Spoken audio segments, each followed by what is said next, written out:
¿Ahora me escuchan? Sí, profe, ahí se escucha. Arrancamos con biomembrana entonces. Eh, en esta, no sé si ustedes lo pudieron hacer a esto, pero acá hay, por ejemplo, para poder estudiar biomembrana, empezaríamos diciendo cuáles son los compartimentos,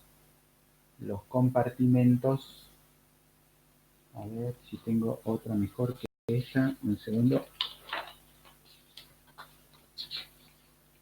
acá está, acá está. Si le pregunto en el examen final, compartimento de los líquidos orgánicos.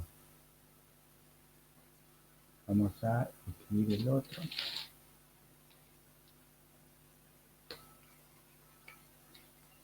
Así va.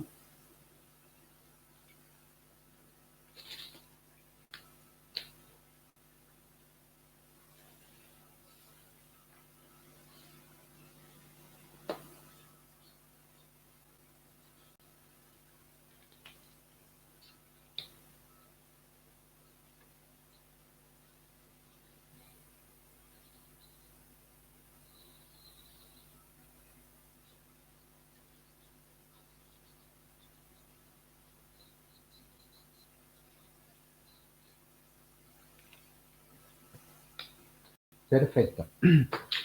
Compartimento de los líquidos. ¿De dónde están los líquidos orgánicos, no? Si la pregunta dice compartimento de los líquidos orgánicos, ustedes empezarían diciendo que el 60% del peso corporal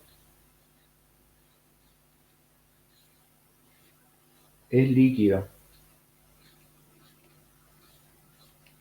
y el 40% del peso corporal es sólido. Así empezaríamos la respuesta. El 60% del peso corporal es líquido y el 40% del peso corporal es sólido. ¿Dónde están distribuidos los líquidos orgánicos? El 40% se encuentra adentro de la célula. 40% adentro de este 60%, el 40% se encuentra adentro de la célula. Y ese compartimento se llama intracelular, adentro de la célula. Todo lo que está fuera de la célula se llama extracelular, o sea que el compartimento extracelular es el 20%. Muy bien, entonces, el 40% del peso corporal es líquido, perdón, el 60% del peso corporal es líquido, el 40% es sólido. De este 60%, ¿a dónde están los líquidos? De este 60, el 40% está en el compartimento intracelular y el 20% está en el compartimento extracelular. El extracelular se divide en dos.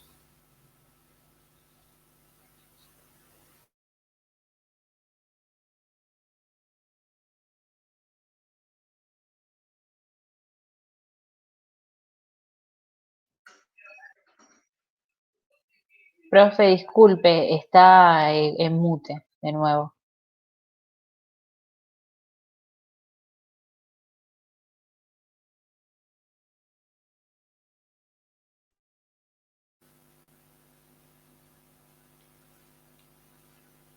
Bueno, chiflemen de nuevo, si se llega a poner en... Bueno, entonces, para la pregunta, compartimiento de los líquidos orgánicos, digo que el 60% del peso corporal es líquido, el 40% es sólido. De este 60% del peso corporal, el 40% se encuentra dentro de la célula y eso se llama intracelular, y el 20% se encuentra fuera de la célula, que se divide en dos, el extracelular. El 15% se va a encontrar en el intersticio. Todo lo que está entre la célula y el vaso sanguíneo, toda esta parte se llama intersticio. 15% intersticial y 5% intravascular. Entonces, para la primera pregunta, compartimento de los líquidos orgánicos, el 60% del peso corporal es líquido, el 40% del peso corporal es sólido. De este 60%, el 40% está en el compartimento intracelular y el 20% está en el compartimento extracelular, fuera de la célula. Y de este compartimento extracelular se divide en dos partes. El que está dentro del vaso sanguíneo, 5% de este 60, 5%, y el 15% se encuentra en el intersticio, entre las dos células y entre la célula y el vaso sanguíneo. Y esa sería para la primera pregunta, todo lo que debería responder para que esté correcta, ¿no? 60% del peso corporal es líquido, el 40% del peso corporal es sólido. De este 60% se va a distribuir de la siguiente forma: 40% adentro de la célula, 20% afuera de la célula, y afuera de la célula se va a llamar extracelular. Y el extracelular se divide en intersticial, 15%, e intravascular, 5%. Pregunta número 1 ya está lista. Puede pasar que le pregunte, en vez de compartimento, que ustedes están hablando compartimento, que yo le diga distribución de los líquidos orgánicos. Ahí hablan directamente a dónde están los líquidos orgánicos. 40% intracelular, 20% extracelular. Del extracelular se divide 15% intersticial. Y yo le preguntaría, ¿qué es el intersticio? El intersticio es el sector que se encuentra, o el espacio que se encuentra entre la célula y el vaso sanguíneo. No incluye al vaso sanguíneo. El vaso sanguíneo se llama intravascular, compartimiento intravascular. O sea que para la pregunta 2 puedo responderla también de la misma forma. De la misma forma. Puede ser compartimento de los líquidos o distribución de los líquidos. Para la 2 irían la misma respuesta. Pueden hablar directamente todo y todo estaría bien para la primera y la segunda, porque acá en la segunda pido porcentaje. Por ejemplo, si yo le digo porcentaje de los líquidos, porcentaje de la distribución de los líquidos orgánicos, entonces ya habla del 40% intracelular, del 20% extracelular, de ese extracelular 15% para el intersticial y 5% para el intravascular. De todo modo, tengo que saber todo, de dónde vienen los líquidos, ¿no? Del peso corporal, del 60%, etcétera, ¿no? Y después están los constituyentes de los líquidos orgánicos, o sea, qué es lo que contienen los líquidos que están adentro del organismo. Y ahí viene la definición. Átomo es la menor porción de un elemento, ¿no? Entonces le pregunto, ¿qué es el átomo? La menor porción de un elemento. ¿Qué es un ion? Un átomo que tiene carga positiva y que tiene carga negativa. Aquellos que tienen carga positiva se llaman cationes y los que tienen carga negativa se llaman aniones. Entonces acá deberían mencionar ustedes, por ejemplo, cuáles son los iones y cuáles son los cationes, ¿no? O sea que, si vamos para acá,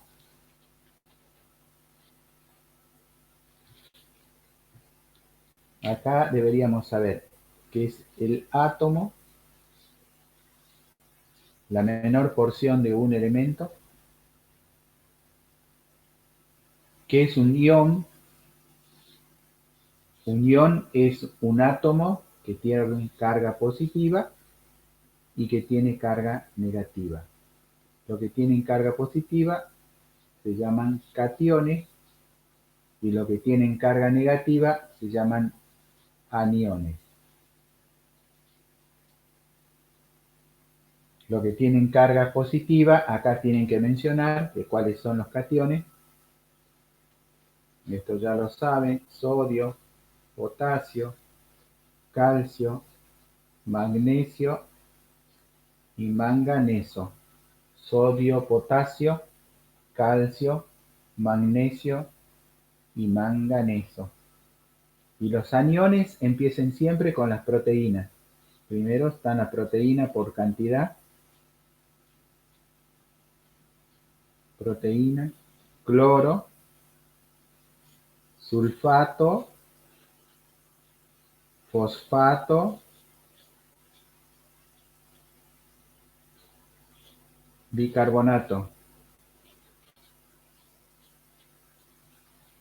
Y ahí tendría esa respuesta. Entonces, ¿qué son los iones? Son átomos que tienen carga positiva y carga negativa. Los que tienen carga positiva se llaman cationes, los que tienen carga negativa se llaman aniones. ¿Cuáles son los cationes? Ni siquiera tienen que esperar que yo les pregunte, no tienen que esperar nada. Den toda la respuesta: sodio, potasio, calcio, magnesio y manganeso. Aniones: proteína, cloro, sulfato, fosfato y bicarbonato.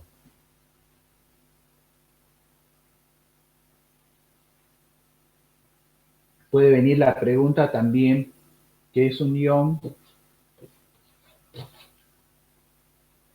¿Qué forma un ion más agua? La respuesta es electrolito. Eso, electrolito, perfecto. Electrolito. Ion más agua forman los electrolitos. ¿Y cómo se recuentan los iones? A través de una unidad de medida que se llama mili equivalente, ¿no? Mili equivalente es una unidad de medida que indica la cantidad de átomos libre que hay en una X cantidad de solución. Y yo le pongo un ejemplo. Por ejemplo, si un paciente se hace un análisis de sangre, y el análisis de sangre dice que el paciente tiene un potasio de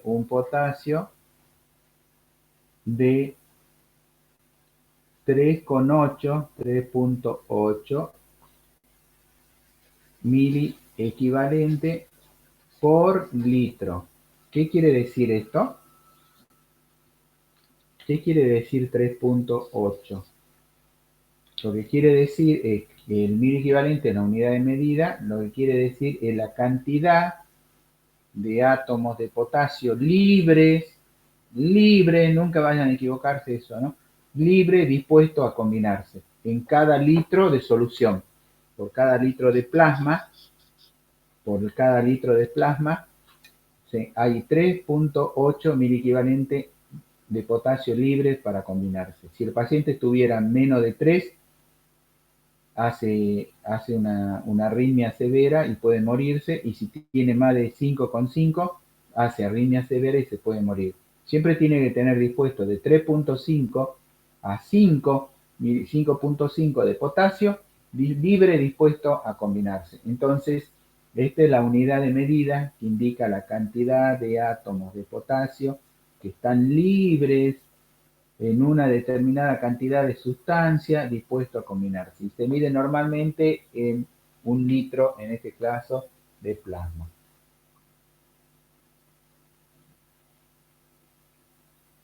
¿Vamos bien? Sí, profe. Bueno, entonces, esto es, por ejemplo, mili equivalente, ¿no? Seguimos entonces con lo que estamos estudiando, son constituyentes de los líquidos orgánicos. Yo no le voy a hacer la pregunta, dígame los constituyentes de los líquidos orgánicos. Entonces, yo le voy a decir, constituyente, por ejemplo, acá hay una pregunta: distribución de los líquidos orgánicos en porcentaje, por ejemplo, ¿no? Después dice, por ejemplo, a ver, otra pregunta de biomembrana, para que más o menos tengan idea. ¿Cuáles son los desplazamientos de los líquidos orgánicos? Hable de la difusión, de las homos y transporte activo y pasivo. Le va a tocar una pregunta así, entonces vamos a ir despacio, llegando a esa, ¿no? Entonces, ion de A, ya vimos lo que era mil equivalente. Ahora hay una pregunta que dice homeostasis.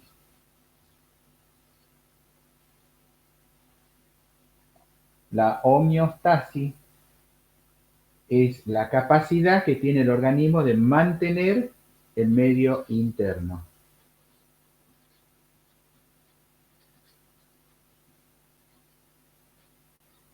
Es la capacidad que tiene el organismo de mantener el medio interno, todo lo que tiene que ver con los líquidos corporales, todo lo que tiene que ver con los componentes de los líquidos corporales, los sodios, los aniones, los cationes, todo eso se llama homeostasis. Hay dos definiciones. Ustedes pueden definir la homeostasis como el equilibrio el equilibrio del medio interno. El equilibrio del medio interno, y también puede mencionarlo como el equilibrio de aniones y cationes, o sea, de carga negativa y de carga positiva, es lo mismo que hablar del medio interno. Entonces, la homeostasis se refiere al equilibrio del medio interno, o también lo dicen en algunos libros, que es el equilibrio de los cationes, de los aniones y los cationes.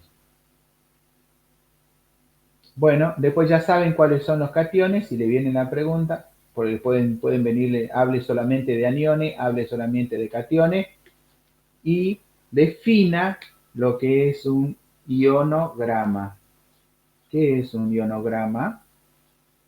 El recuento de iones, de iones en sangre. Pues se llama ionograma.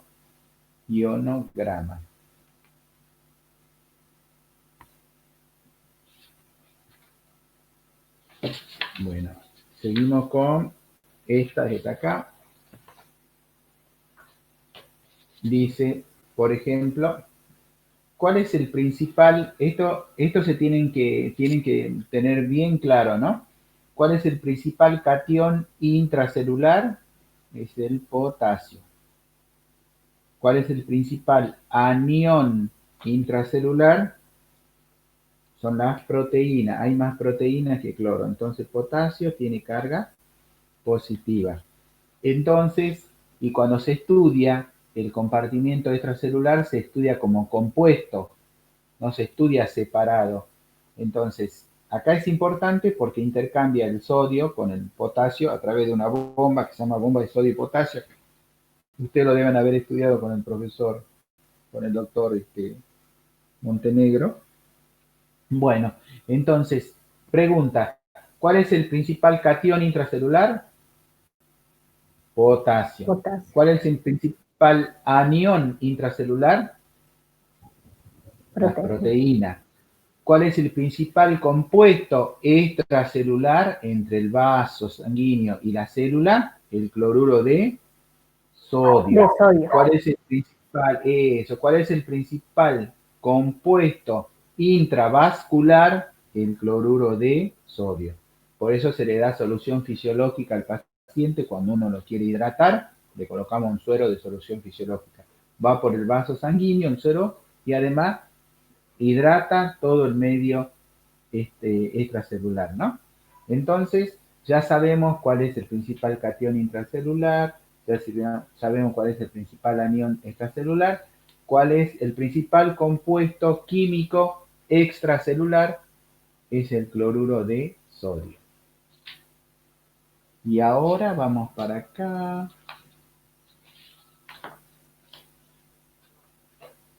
Vamos a este dibujo, porque ahora centramos a desplazamiento, otra unidad dentro de biomembrana que se llama desplazamiento de los líquidos orgánicos.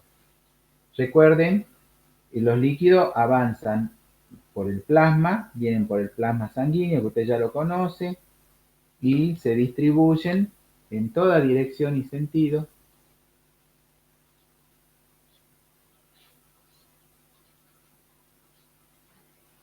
Entran a la célula,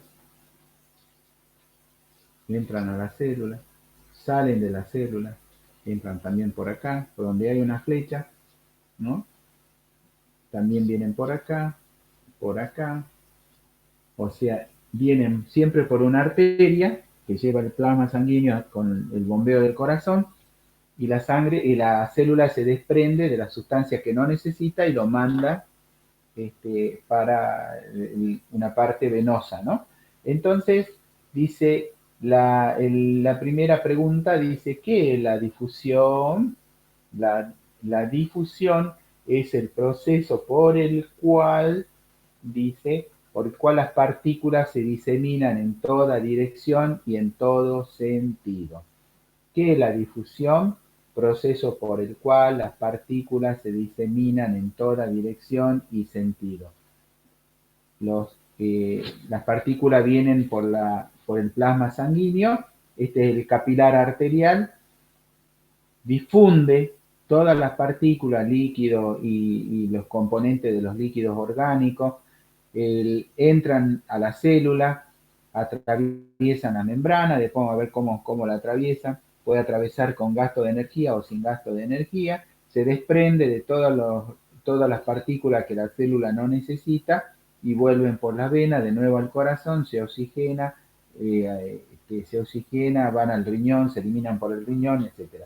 Entonces, lo primero que estudiamos es la difusión, el proceso por el cual las partículas se diseminan en toda dirección y en todo sentido. Esa sería la respuesta correcta, pero para ustedes, si tienen que ampliar esto del libro, le va a decir que el plasma sanguíneo viene por el extremo del capilar arterial, difunde al espacio intersticial, esto es todo intravascular, difunde al espacio intersticial, a través del intersticio pasa la membrana celular, baña toda la membrana celular con todo ese líquido, la célula se desprende de los líquidos que no necesita, difunde nuevamente hacia el extremo del capilar venoso y vuelve nuevamente al sistema cardiovascular.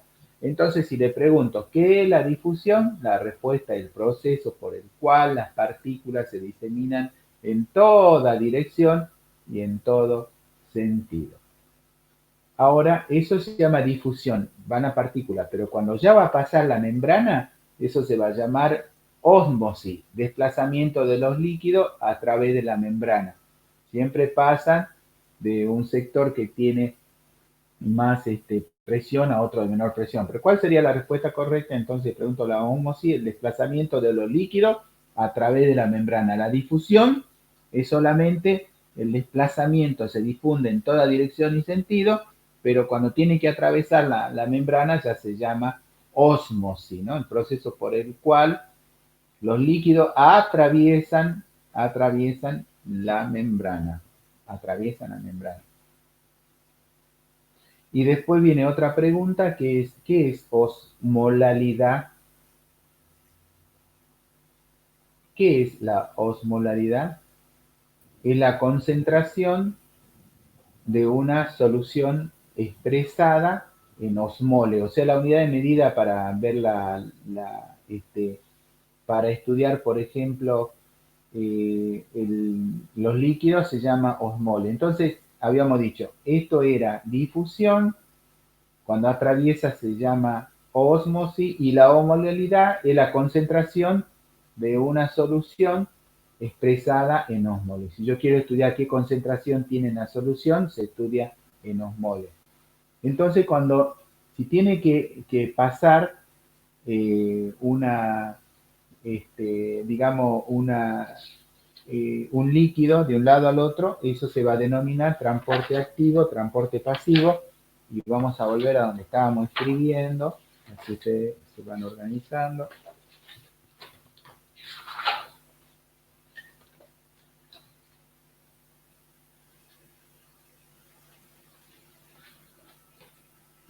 Bueno, seguimos entonces, nos organizamos con esto. Acuérdese, difusión, hasta acá llegábamos con el tema anterior. Difusión, proceso por el cual las partículas se diseminan en toda dirección y sentido. Esta es la difusión. Ósmosis es el desplazamiento del líquido cuando atraviesa la membrana. Cuando atraviesa la membrana se llama ósmosis. Y la concentración de los líquidos se la llama osmolalidad.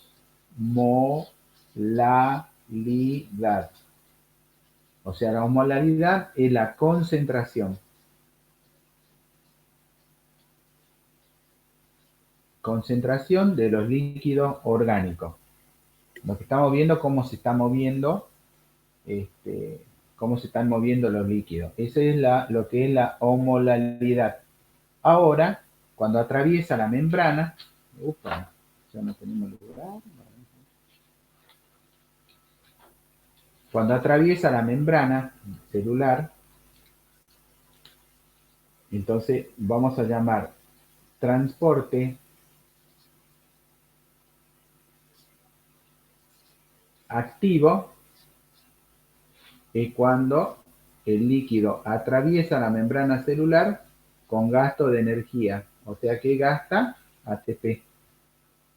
Y el transporte pasivo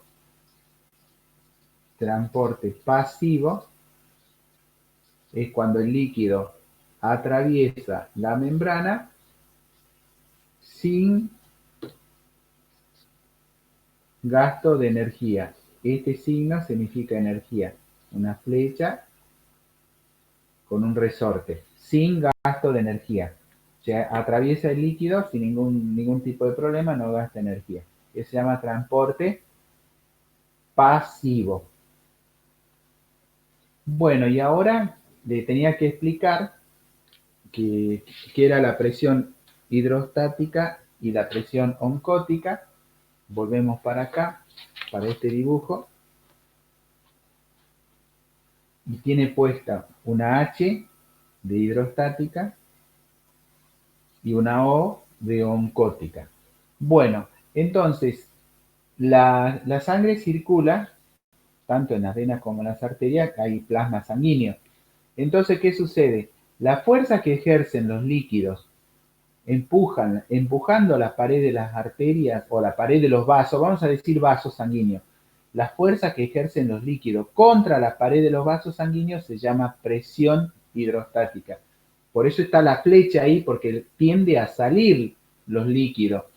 Entonces, si en el plasma hay proteína, equilibran los líquidos. ¿Ven? Las proteínas que conforman la presión o desarrollan una presión que se llama presión oncótica, la proteína tienden a que los líquidos permanezcan adentro, no lo dejan salir. Y así se genera un equilibrio, pues si no estaríamos todos llenos de líquidos, llenos de edema. Entonces, ¿qué es la presión hidrostática? La presión hidrostática es la fuerza que ejercen los líquidos contra las paredes de los vasos, tiende a salir de los vasos. ¿Y quién no lo deja? La presión oncótica. ¿Y quiénes conforman la presión oncótica? Las proteínas. Entonces, ¿qué hacen las proteínas? Tienden a que los líquidos vayan hacia adentro del vaso y no salgan hacia afuera. ¿Quiénes generan la presión hidrostática? Los líquidos. ¿Quiénes generan la presión oncótica? Las proteínas. Repito, ¿quiénes generan la presión hidrostática? Hidro es agua, es líquido. Hidrostática. ¿Quiénes generan la presión hidrostática? Los líquidos. ¿Quiénes generan la presión oncótica? Las proteínas. ¿Qué hacen la presión hidrostática? Tienden a sacar los líquidos de los vasos sanguíneos. ¿Y qué tienden a hacer las proteínas? Tienden a ingresar esos líquidos para que no salgan y mantienen así una presión en equilibrio entre la presión hidrostática y la presión oncótica para que no salgan las sustancias. Entonces, volviendo para acá, volviendo a las preguntas del examen final, entonces si preguntáramos, por ejemplo, ¿qué es, por ejemplo, la presión hidrostática? Hidro es agua, ¿no? Acuérdense, hidrostática. ¿Y qué es la presión oncótica? Bueno, entonces para eso van a tener que dibujar un vaso para poderlo estudiar. La presión hidrostática es la presión que generan los líquidos contra las paredes que tiende a sacar los líquidos hacia afuera. Y la presión oncótica es la presión que generan las proteínas que llevan las flechas para abajo, hacen fuerza para que dentro del vaso sanguíneo para que no salgan los líquidos. Entonces, ¿quiénes generan la presión hidrostática? La L de líquido. ¿Quiénes generan la presión oncótica? La P de proteína, ¿no? Las proteínas.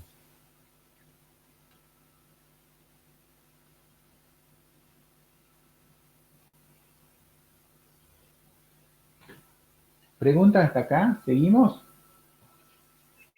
Sí, profe. Perfecto. Entonces, Ahora la siguiente pregunta que le puede tocar a ustedes, por ejemplo, ¿qué es un soluto y qué es un solvente?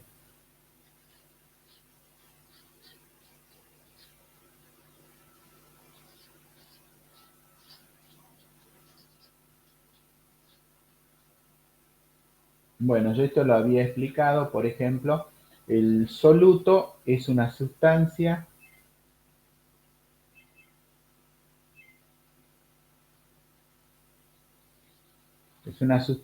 en solución, sustancia en solución.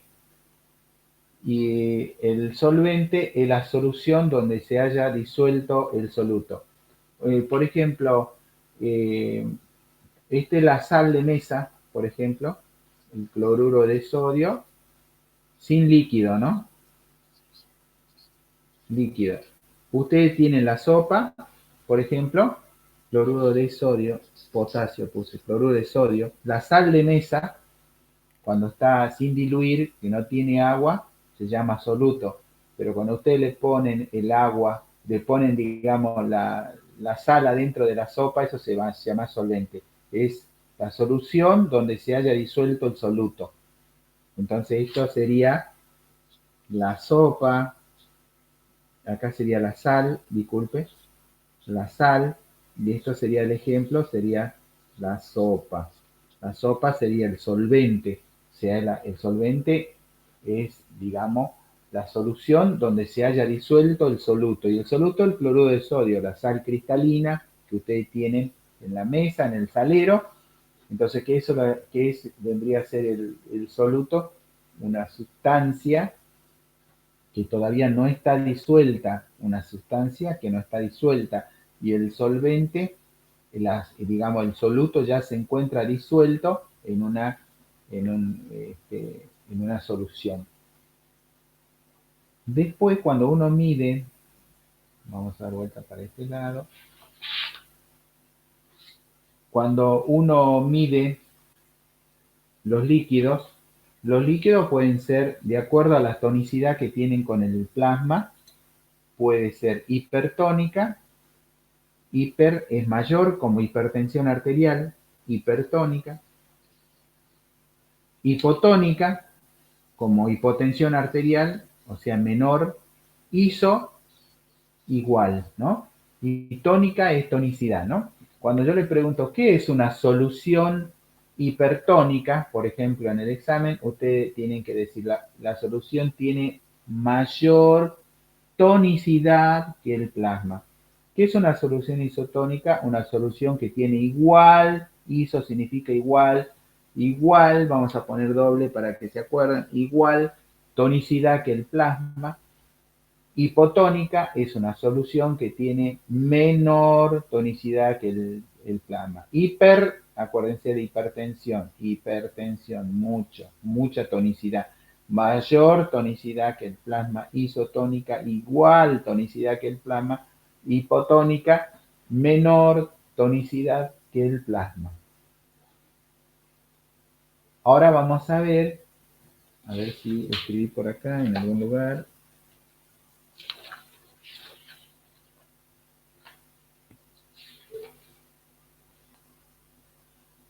Ahora nos pregunta de examen qué es una deshidratación y qué es un edema.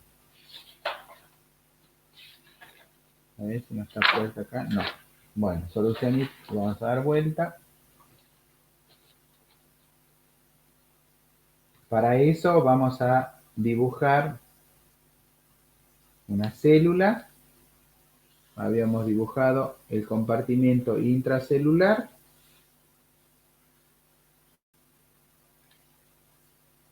El extracelular y habíamos hecho el vaso sanguíneo. Para entender lo que es, por ejemplo, el edema y qué es la deshidratación.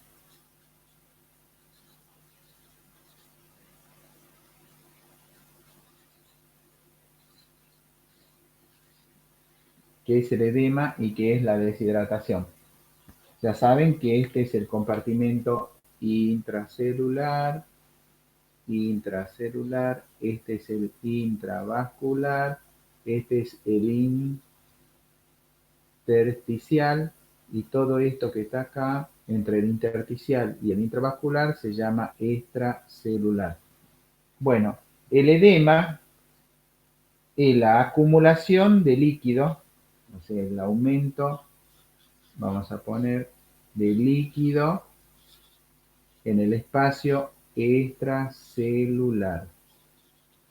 O sea, ¿dónde está el edema? En el espacio extracelular. Acá. Toda esta parte está lleno de líquido. No tiene que haber, ¿cuánto tiene que haber de líquido ahí? El 15%. Entonces, si hay el 40, si hay el 50, si hay el 60 en el intersticio, es porque hay edema. ¿Qué es el edema? El aumento del líquido en el espacio extracelular. ¿Qué es la deshidratación? Es la disminución de líquido también en el espacio extracelular. Entonces, ejemplo, vamos a poner ejemplo acá para que tengamos claro. El espacio, acuérdense, extracelular es del 15%. Un edema puede tener espacio extracelular 30%, debería tener 15%, o sea que está aumentada la cantidad de líquido en el espacio extracelular. Y la deshidratación, la pérdida de líquido. Ejemplo, 2%. O sea que en el espacio extracelular hay mucho menos cantidad de líquido. O sea, el edema es el aumento de líquido en el espacio extracelular y la deshidratación, la pérdida de líquido del espacio extracelular. Igual tengan en claro, deshidratación, todo lo que es hidratación se refiere al agua. Lo que más perdió es agua.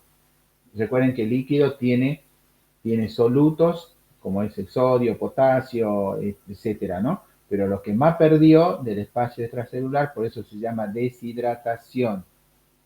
Hidrat viene de agua, pérdida de agua del espacio extracelular, y si ustedes me responden la pérdida de la disminución, vamos a suponer, sale justo la pregunta, ¿qué es un edema? Ustedes van a decir, esto está perfecto, no tiene nada que ver con el agua. La respuesta es el aumento de líquido en el espacio extracelular.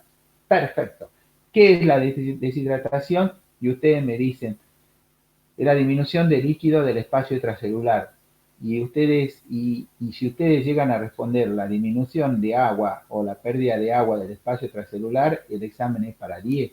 Porque ustedes ya sobre estos líquidos especifican que lo que más pierde el espacio extracelular es el agua. Esta respuesta es inmaculada.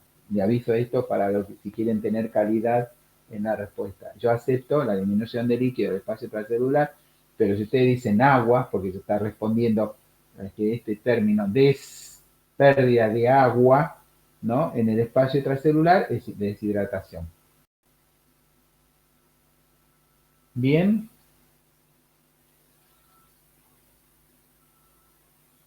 ¿Hay mute de nuevo? No. No, profe, se escucha bien. No me hagan asustar. Bueno, venimos bien entonces. Hasta acá seguimos entonces, vamos a líquidos ingeridos, dice líquidos ingeridos. Acá habla de, ustedes tienen que saber los líquidos, lo que nosotros ingerimos normalmente, de ingresos, ¿no? Entonces esto le vamos a poner ingreso y egreso de líquidos. Estamos hablando de la parte normal, ¿no? ¿Cuáles serían los ingresos y cuáles serían los egresos de los líquidos? Bueno, ¿de dónde ingresan los líquidos que nosotros ingerimos? Del agua, de lo que nosotros tomamos todos los días. Entonces le vamos a poner eso líquido. Esto se llama ingreso, ¿no? Ingreso, y esto egreso de líquido, ¿no? Bueno, ¿de dónde van a ingresar en lo que nosotros ingerimos? Le vamos a poner líquidos ingeridos, total 1500 aproximadamente por día. ¿Dónde más se genera líquido? En la mitocondria. Y eso se llama, por ejemplo, líquido, de los alimentos primero, antes que la mitocondria, de los alimentos de, por ejemplo, la lechuga, del tomate, la fruta, y todo eso tiene líquido y nosotros ingerimos, sin darnos cuenta, 500 mililitros por día. Y de la mitocondria, 3 motivos de ingreso nomás. Se llama oxidación, o también se llama respiración celular o ciclo de Krebs. Y acá se produce 300 mililitros por día de agua, produce el ciclo de Krebs. ¿Se acuerdan que el metabolismo del ciclo de Krebs decía dióxido de carbono, agua y tanta cantidad de ATP? Esa agua son 300 mililitros por día. Si ustedes suman, todo esto me da que yo ingiero 2.300 mililitros por día. Esto se denomina ingreso. Si usted le pregunta, por la pregunta de examen, dice, a ver, hable de los ingresos y egreso normal de líquidos.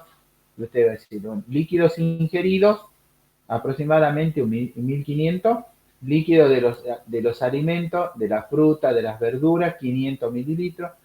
La célula, por oxidación a través de la respiración celular, incorpora líquido al organismo de 300 mililitros, un total de 2.300 aproximadamente por día.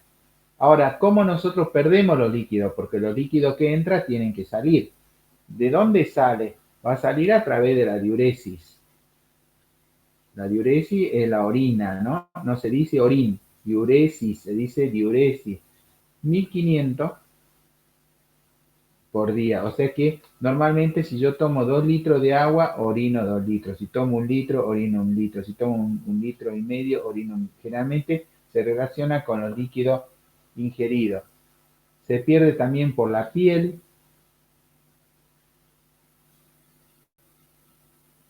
por los pulmones, en la respiración, ¿no? Pulmones. Y por la materia fecal a través de las heces, se llama así a la materia fecal, heces. Y entonces, normalmente, todo lo que ingresa debe ser igual a lo que sale, y a eso se denomina, a no ser que yo esté enfermo. Si yo estoy enfermo, no voy a eliminar, puedo quedarme con líquido o puedo eliminar menos cantidad. 1.500. Entonces, las heces son aproximadamente 200. Cuando vamos al baño y defecamos, se pierde con la materia fecal 200. 200, ¿no? Más 1.500 son 1.700. Por la piel se pierde aproximadamente 300 mililitros entre la transpiración, por difusión y por todo, perspiración, aproximadamente 300 mililitros, son 1.800, más 200, 2.000, y pulmones, 300 mililitros por día en la respiración. Si ustedes, por ejemplo, agarran un espejito y por ejemplo, y hacen al espejito, el espejito se mancha de agua. O sea, esto demuestra de que hay humedad. Todo esto sirve para que yo le pueda preguntar ahora cuándo un balance de ingreso y egreso es positivo, cuándo es negativo y cuándo es neutro. Bueno, esto quedó, ¿no?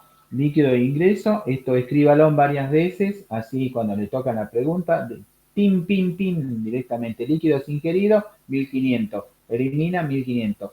Líquido de los alimentos, 500. Oxidación, 300. Total, 2.300. Tres cosas se tienen que recordar. ¿Por dónde perdemos líquido? Por diuresis, por la orina, depende de lo que tomemos el líquido.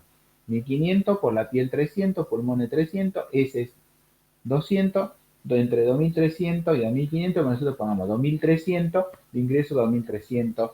Eso estamos hablando de una persona que no está enferma, ¿no? Si una persona está enferma, entonces acá viene la pregunta, ¿cuándo un balance? ¿Cuándo un balance? Se llama balance de ingreso y de egreso. ¿Es positivo? ¿Cuándo Cuando un el balance? ingreso es mayor, Eso. ¿Cuándo es negativo? cuando el egreso es mayor. Eso. ¿Y cuándo es neutro? Cuando el ingreso y el egreso son iguales. Bueno, perfecto, ¿no? Primero vamos a poner, vamos a dibujar acá, este el brazo, este la pierna, este la otra pierna, este el otro brazo, y vamos a poner un ojito para que se den cuenta que es un paciente. Y vamos a poner signo positivo, está lleno de líquido, ¿no? Se llenó de líquido, está edematizado. ¿Cuándo un balance es positivo? Cuando los ingresos Son mayores. son mayores, cuando los ingresos son mayores. O sea, ingresa más cantidad de líquido que lo que sale y el organismo se queda con líquido. No puede eliminar los líquidos porque el riñón está fallando. El eliminador fundamental de líquido es el riñón. Y fíjese acá, la otra persona está re flaca. Vamos a hacer un ojito así. Uy, cómo bajó de peso. Esto parece el profesor Lino, ¿eh? Una expresión de deseo se llama esto, ¿eh? Acá, ¿ven? Balance negativo. Entonces, acá cuando los egresos es mayor que los ingresos, ¿no? Cuando los egresos es mayor. Y acá neutro, vamos a hacer dibujo neutro, una persona normal, cuando los ingresos son igual a los egresos. ¿Quedó más o menos la idea? Nosotros viene un Sí, paciente al profe. consultorio, lo vamos a ver así. Entonces, recuerden que esto es personas que están enfermas y cuando uno va haciendo los balances, acá le damos medicación para sacarle la mayor cantidad de líquido, acá lo hidratamos porque está perdiendo mucho líquido y le damos el alta cuando el balance está cercano o está neutro.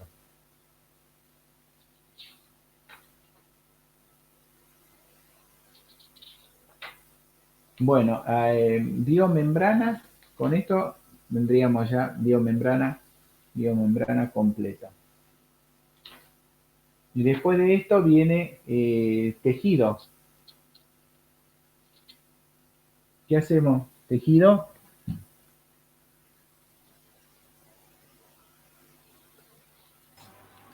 ¿O hacemos cafecito, descansito? Como usted diga, profe. Bueno, un descansito de 10 minutos, un cafecito, ¿sí? Me hago un Bueno, cafecito profe. y Bueno, hacemos otra Bueno, unidad más, repasamos. perfecto. ok. Silencio, el micrófono.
¿Están?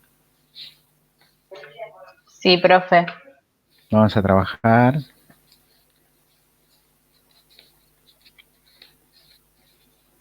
Bueno, ahora vamos a preparar histología.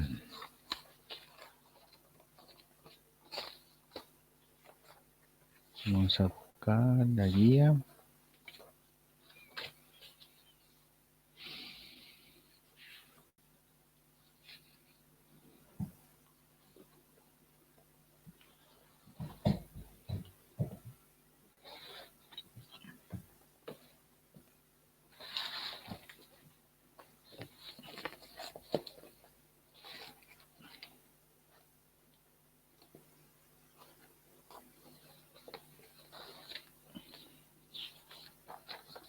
Acá está el respiratorio.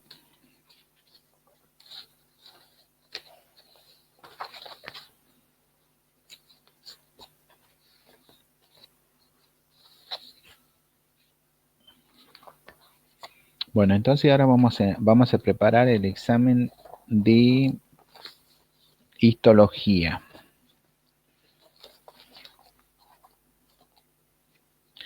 Y estudian estos dos temas y después el jueves nos volvemos a conectar con los temas ya sabidos. ¿Les parecen bien que hagamos así?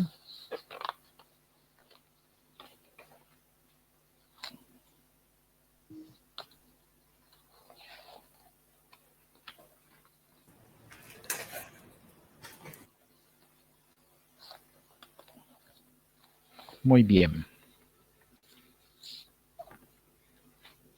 Bueno, tejidos básicos. Vamos a hablar de los tejidos básicos. A ver si tenemos histología acá.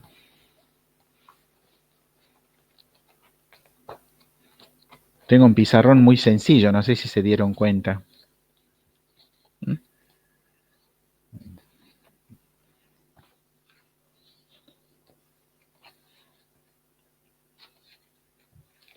La pregunta 1 sería, ¿cuáles son los cuatro tejidos básicos? Entonces acá lo que nosotros tenemos que decir, cuáles son los cuatro tejidos básicos, que es el epitelial, conectivo y conjuntivo, o conjuntivo, muscular y tejido nervioso. Un segundito que termino de buscar la guía de histología.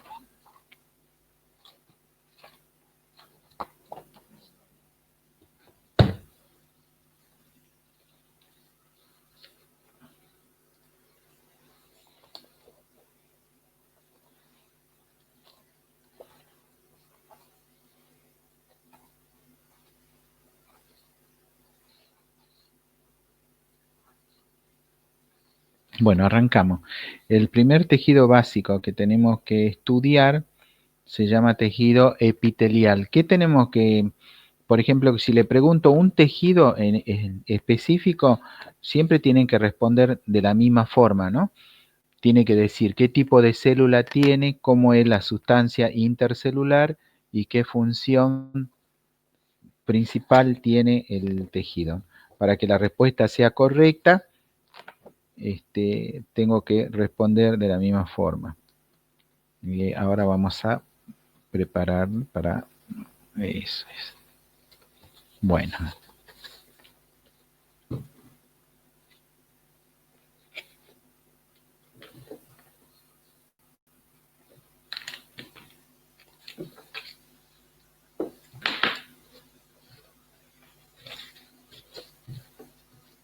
Bueno, ahora sí.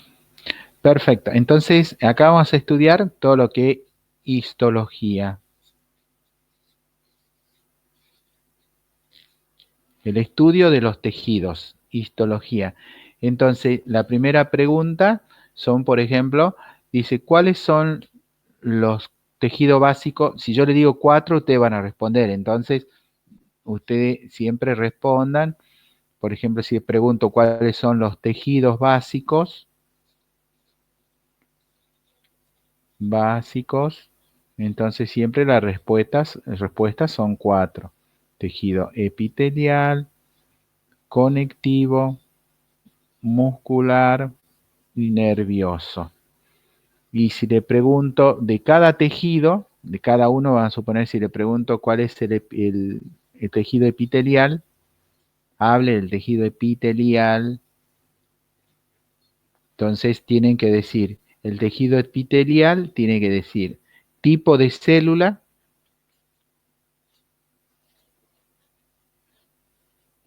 sustancia intercelular,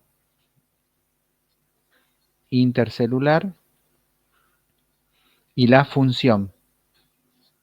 De todos los tejidos que se preguntan, para que la respuesta esté correcta, siempre se habla del tipo de célula que tiene cada uno de los tejidos. Entonces, por ejemplo, si preguntan el epitelial, ¿qué tipo de célula tiene? Habíamos dicho que tiene células planas, células cúbicas,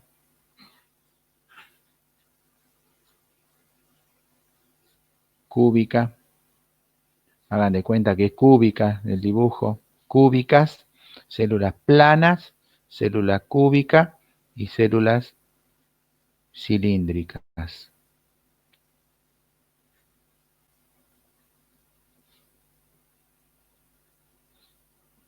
Siempre hablan tejido epitelial, es un tejido básico, tiene células planas, células cúbicas y células cilíndricas. La sustancia intercelular, y como la célula está bien pegada una a la de otra, es escasa y aparte es avascular, no tiene vaso sanguíneo. No tiene vaso sanguíneo. Entonces, ¿cuál es la función principal que tiene el tejido epitelial? El revestimiento, protección, forman las glándulas, o sea, también sería glandular, absorción y reabsorción. No pueden errarle a ninguna de esas respuestas. Tipo de célula, sustancia intercelular, escasa y avascular, y la función revestimiento, protección, glandular, absorción y reabsorción. 5 funciones. ¿Cuáles son las 5 funciones del tejido epitelial? Entonces, revestimiento, protección, glandular, absorción y reabsorción.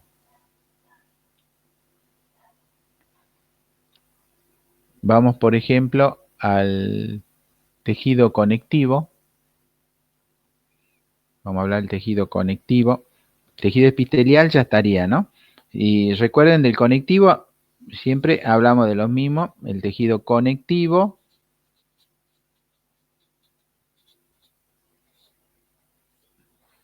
Acá tenemos que hablar de los varios tipos de células que tiene. ¿Cuáles son los tipos de células que tiene?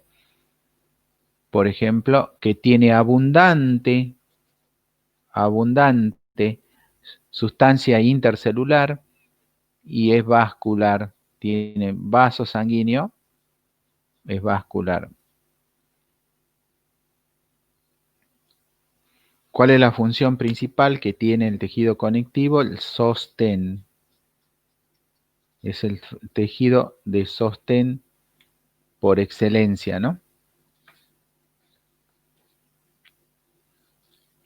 Bueno, y acá vienen todos los tipos de células que tiene. A ver, me parece que lo tenía por acá. Los tipos de células que tiene, entre uno de esos es el fibroblasto.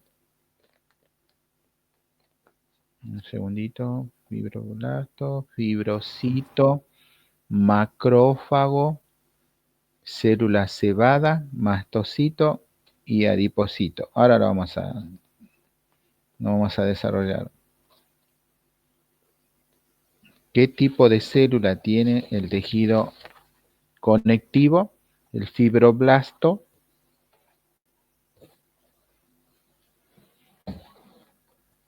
el fibrocito, macrófago,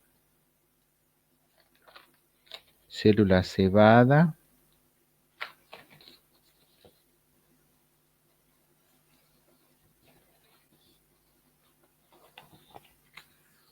Acá estaban, ¿no? Acá habíamos puesto. ¿Cuáles son los tipos de célula?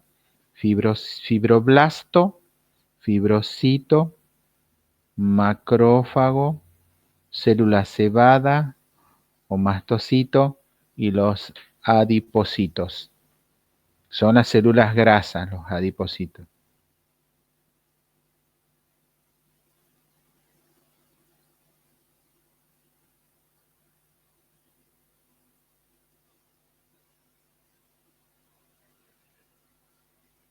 Bueno, las funciones que tienen cada una de esta célula, la primera sería el fibroblasto, es el que forma o sintetiza las fibras de colágeno.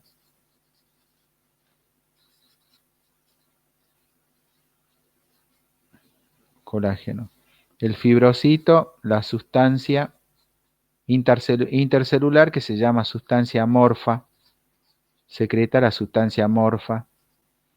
El macrófago es el monocito que está en el plasma, que cuando pasa al tejido conectivo se llama macrófago, y esta función tiene fagocitosis.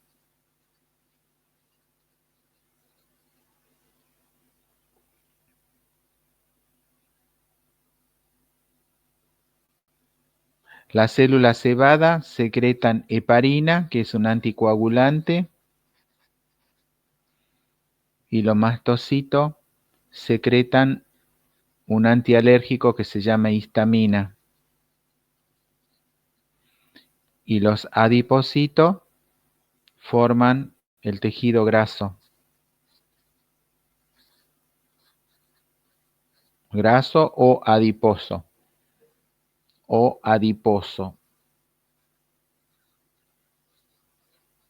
Bueno, repitamos entonces. Habíamos dicho que el tejido conectivo era un tejido básico de sostén que se caracteriza por tener mucha abundante sustancia intercelular y muchos vasos sanguíneos, o sea que era vascular, un tejido totalmente vascular. Tipo de célula que hay, 1, 2, 3, 4, 5 tipos de célula. 1, 2, 3, 4, 5 tipos de células. Los fibroblastos, que forman la fibra de colágeno, que mantiene la tensión del tejido. Los fibrocitos sintetizan la sustancia amorfa, que es la sustancia intercelular, que es abundante en el tejido conectivo. Los macrófagos reciben el nombre de los monocitos que están en la célula sanguínea cuando atraviesan los tejidos para fagocitar, se llaman macrófagos. Las células cebadas secretan heparina, que es un anticoagulante que hace de que prevenga la coagulación de la sangre, y los mastocitos secretan una sustancia que se llama histamina, que es un antialérgico. Y las células que forman el tejido graso o adiposo se denominan adipocitos. Entonces, si la pregunta es ¿cuántas células conforman el tejido conectivo básico? 5. Fibroblasto, fibrocito, macrófago, célula cebada y adipocito. Los fibroblastos forman la fibra de colágeno. Los fibrocitos, la sustancia intercelular o sustancia amorfa. Los macrófagos reciben ese nombre, los monocitos que están en el plasma sanguíneo y atraviesan los tejidos para fagocitar, se llaman macrófagos. Las células cebadas que secretan un anticoagulante que se llama heparina, y los mastocitos, una célula que secreta una sustancia antialérgica que se llama histamina, y los adipocitos conforman la célula del tejido graso o adiposo. Y eso con respecto a lo que es el tejido, no estoy hablando del conectivo, estoy hablando del conectivo básico, no del conectivo especial. Después vamos al tejido muscular, que está formado por células alargadas y no tiene sustancia intercelular, y su función es el movimiento, contracción, relajación, movimiento, y se clasifican en 3 tipos de tejido. tejido estriado muscular, tejido estriado esquelético, disculpe, tejido estriado esquelético que se encuentra en el esqueleto, el tejido estriado cardíaco que se encuentra en el corazón y el tejido muscular liso que se encuentra en los vasos sanguíneos. Entonces, ¿cuánto tipo de tejido muscular hay? 3. El tejido muscular estriado esquelético que se encuentra en el esqueleto, el tejido estriado cardíaco que se encuentra en el corazón y el tejido muscular liso que se encuentra en los vasos sanguíneos.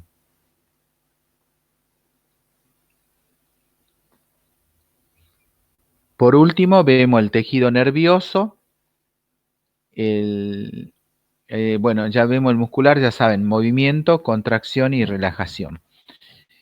El tejido nervioso está formado por la neurona y las células gliales, que son las células de sostén.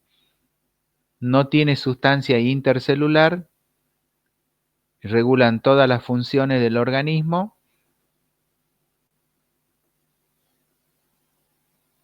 a través de la excitación y conducción del impulso nervioso.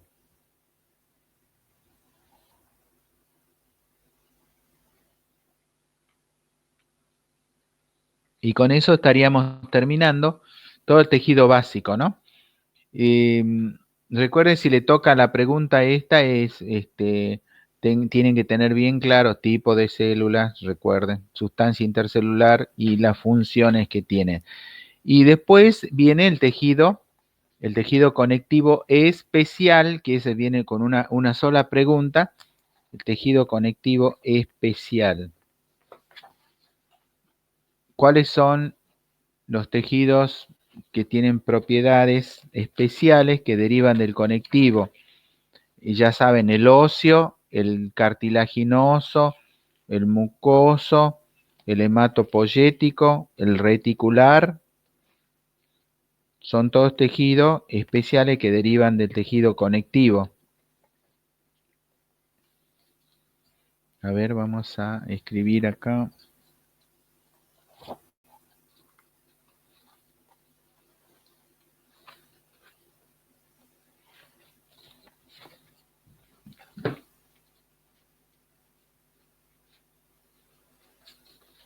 Entonces la pregunta va a ser tejido conectivo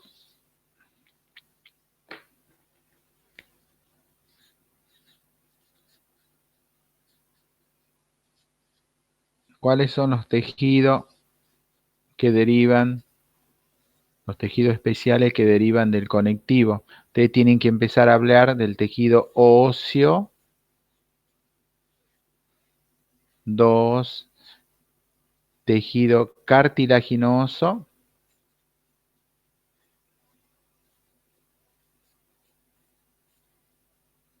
3, mucoso. Hematopoyético. Y el reticular.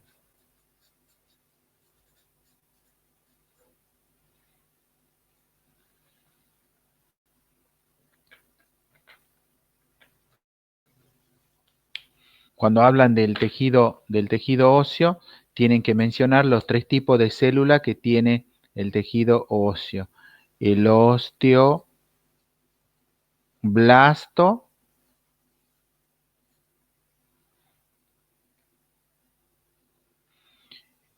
el osteoblasto sintetiza la matriz ósea, la forma del hueso, matriz ósea.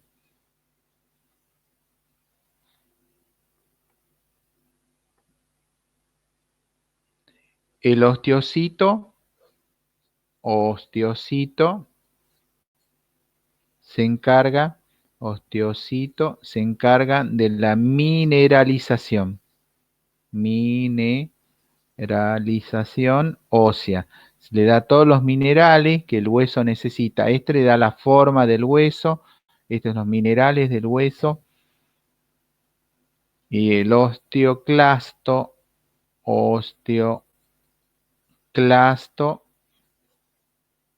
se va a encargar de la reabsorción ósea. Reabsorción ósea. Puede venir, si yo le digo menciones, los tejidos que derivan del conectivo especial, solo menciona óseo, cartilaginoso, mucoso, hematopoyético y reticular. Pin, terminó la pregunta. Si le digo desarrolle el óseo, el tejido óseo tiene 3 tipos de células. El osteoblasto, que se encarga de la matriz ósea, que le da la forma al hueso, el osteocito de la mineralización y el osteoclasto de la reabsorción ósea. Permanentemente el hueso se está formando, se mineraliza y se reabsorbe. O sea, reabsorción es porque tiene desgaste. El desgaste se reabsorbe y permanentemente es un órgano que tiene función permanente. El tejido cartilaginoso forman los cartílagos, que es la unión entre dos huesos, y el cartílago se clasifican en 3 tipos: el cartílago hialino, el cartílago elástico y el cartílago fibroso. 3 tipos de cartílago. El tejido mucoso forman todas las mucosas. Ejemplo, la mucosa de la boca se llama yugal, mucosa yugal. Donde se mantiene, donde hay mucha humedad, eso es mucosa, hay tejido mucoso. Mucoso viene de húmedo, tejido mucoso. Ejemplo, la mucosa yugal que se encuentra en la boca. Recuerden, la pregunta puede ser, mencione los tejidos especial que derivan del conectivo: óseo, cartilaginoso, mucoso, hematopoyético y reticular. Hable del hueso. El hueso tiene 3 tipos, el tejido óseo tiene 3 tipos de células: osteoblasto, que se encargan de la matriz ósea, de la forma del hueso; el osteocito de la mineralización; el osteoclasto de la reabsorción ósea. Hable del cartílago. El tejido cartilaginoso tiene 3 tipos de tejido: tipo hialino, elástico y fibroso. Muy bien, el tejido mucoso, ¿para qué sirve? También tapiza, protege, igual la misma respuesta, tiene tejido de sostén, pero con mucha humedad, ejemplo, la mucosa yugal. Hematopoyético viene de la que forma el tejido hemato, tejido sanguíneo, o sea, linfoide, mieloide, todo lo que viene de la médula ósea, mieloide, todo lo que viene del tejido linfático, se llama hematopoyético. Y el reticular es el tejido que forma la red de contención del tejido linfático. Ese es el tejido reticular, que es aquel tejido que forma la red de contención, como por ejemplo del tejido linfático. ¿Veis? Tenemos ahí el tejido reticular. Todo donde haya redes se llama tejido reticular. ¿Preguntas?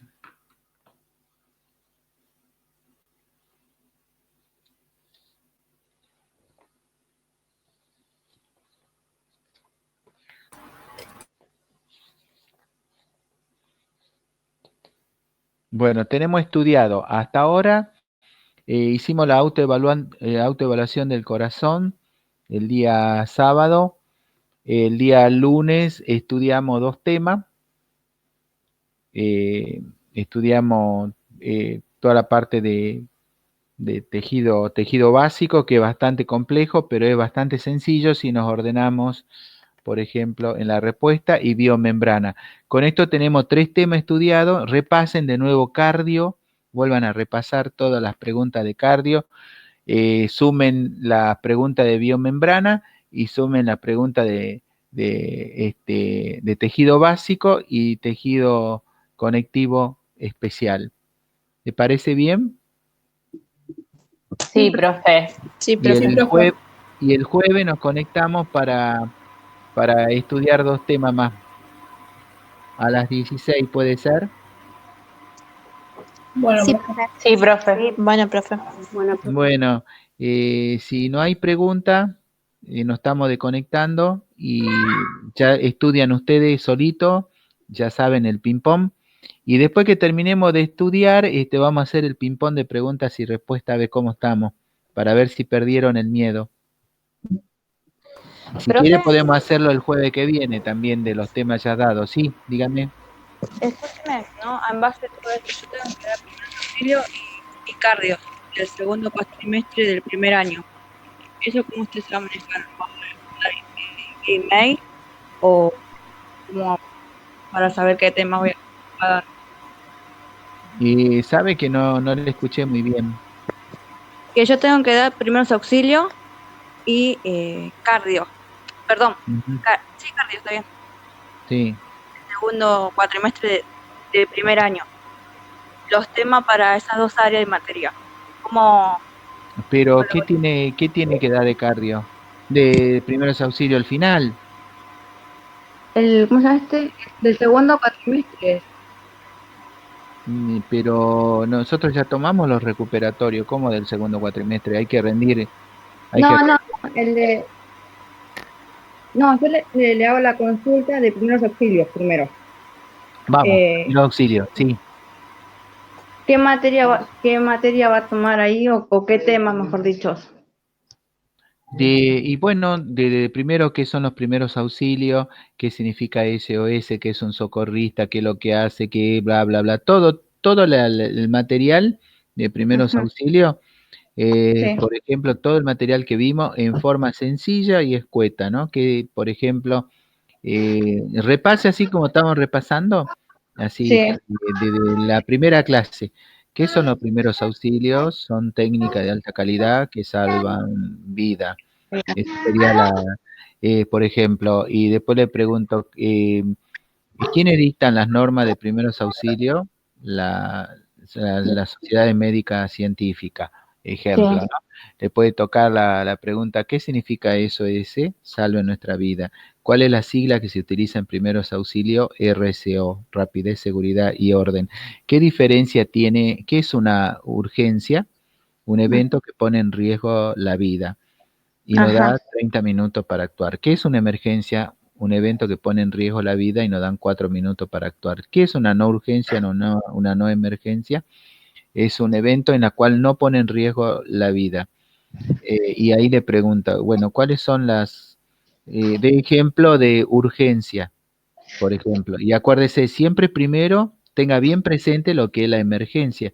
Los sí, ejemplos de emergencia, las 4 emergencias que hay, que es paro cardiorrespiratorio, atragantamiento, herida de arma de fuego, ¿sí? Y shock anafiláctico, ¿se acuerdan? Arma blanca, arma de fuego, shock anafiláctico. Fuera de eso, o es urgencia o no es urgencia de emergencia.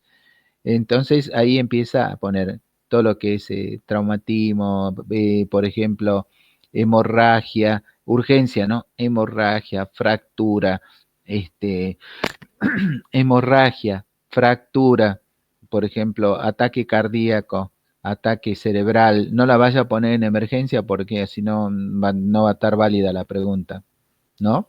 Recuérdese, las 4 emergencias que hay. Después, por ejemplo, tenga en cuenta que la convulsión es una no urgencia porque no pone en riesgo la vida, y ahí entra náusea, vómito, y eso, ahí ya tenemos. Entonces, ¿qué son los 10 minutos de plata?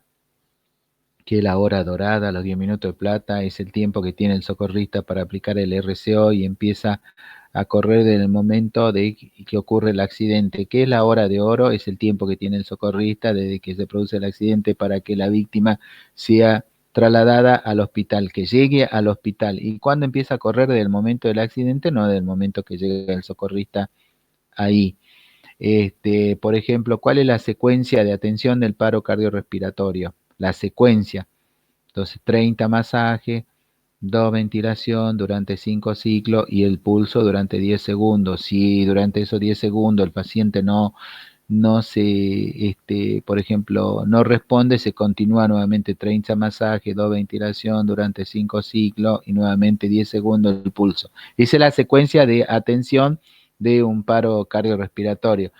Después vamos a ver que lo que vimos, por ejemplo, triage, vamos a preguntar todas preguntas de triage, vamos a preguntar que, dígame, siempre son 4 la respuesta, acuérdese, ¿no? La secuencia de atención de un traumatismo de cráneo, ya sabe, lo primero que si la lesión está de la cabeza para arriba, cuello y cráneo, el paciente se sienta, ¿no? Tórax, cuello y cráneo, el paciente se sienta. Lo tranquilizo. ¿Se acuerda? Haga esa secuencia que vimos en el examen, así que así va a ser el examen de primeros auxilios. Bueno, en base a eso, profe, yo tengo la otra pregunta que yo tengo que dar cardioclínica 1 del primer cuatrimestre. ¿Quién sos? ¿Quién sos? Alegra Clínica. Abigail soy. ¿Y qué tenés que dar cardio conmigo? Sí, ¿Clínica 1? bueno, sí, del primer cuatrimestre. Soy No. recursante por eso. Ah, no sabía. Sí, bueno, y la pregunta de clínica van a ser la de siempre, ¿no? Por ejemplo, síndrome coronario agudo, Sí. ¿cómo se clasifica? Definición, clasificación, signos, síntomas, Eso es tal cual como te di la materia, así te voy a preguntar. tratamiento, historia clínica, perfil lipídico, todo eso Eso, también, perfil lipídico, exacto. síndrome metabólico, todo eso, HTA, el Eso, mapa. muy bien, eso. Estudia bien de que las preguntas van a venir por ahí. Listo, listo. No te voy a Y, preguntar nada que no te haya dado. bueno, ¿hago también lámina o solo es un ping-pong No, por no, no, no. No, la pregunta, acordate que tenés que rendir un examen escrito. Sí, sí, Un examen escrito y después el escrito va a ser múltiple choice, en bueno, base a lo que vos estudiaste, en base a sí, lo que la materia que yo di. Y después das el examen oral, y el ujú, examen oral va a ser con ficha, vos vas a tener que elegir un número y en ese número va a estar la ficha, va a estar la pregunta, ¿no? sí. Y vos respondés sobre esas preguntas. Bueno, entonces va a tomar todo lo visto de ese cuatrimestre. Yo Tal cual. para ubicarme Y bien. clínica 1, pero vos clínica 1, ¿te faltaba dar el final o El lo final, no, solo el final Ah, nomás. listo. Sí, sí, yo Presenté. te di la materia, te la tomo yo. Sí, sí. Listo, sí, usted me la tomó, por eso no pude dar ahora en marzo tampoco, y bueno, y fue una Cualquier situación. duda, escríbame Sí. un mail. Bueno, Cualquier duda que tenga, escríbame un mail, a ver cómo está estudiando y no hay ningún problema, le vamos a responder. muchas gracias, profe. No, no tiene por qué, por favor. ¿Ninguna pregunta más? Saludos a todos, nos vemos el jueves. Profe, gracias, muy amable. Gracias, profe. No, gracias a Gracias, profe. ustedes. Gracias, profe. Muchas gracias, Chao, profe. profe. No, gracias a Chao, ustedes. gracias, profe. No, a Cuídese. ustedes. Gracias. Gracias a todos.